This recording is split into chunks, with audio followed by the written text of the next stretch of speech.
I believe that everyone has some inherent potential to create something new and something beautiful and be their own entrepreneur. And oftentimes we don't even ask them what their hopes and dreams are of something that they could create. Radical Arts Academy of Denver is the place where you go to get your soul filled.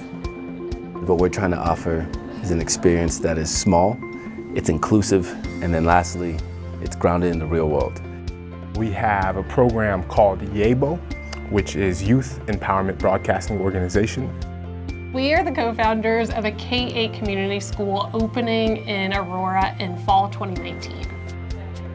So I started my education journey about 10 years ago professionally. I felt like we needed to do school differently, and to do that created Moonshot, edVentures, as an organization that said, how do we find the leaders who can then dream up what education should become, work with them on that, and then give them the tools, the resources, and the access they need to create those schools.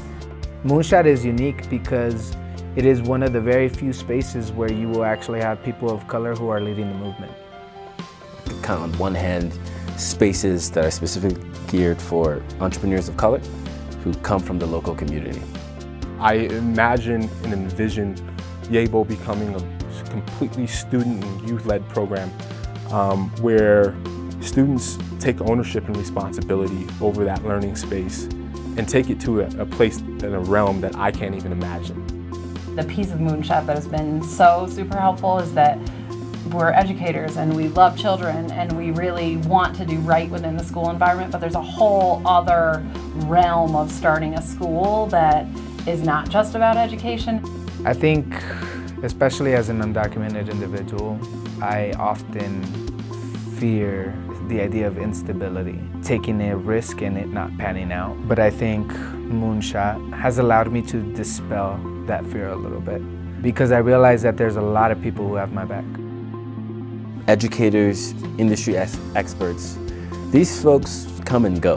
Who doesn't are the folks who actually live there, raise children there.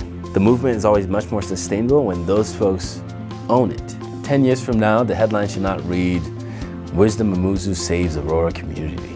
The headline should say, "Community empowers itself to transform." Because if we're successful, that's the difference between this wave and the previous waves.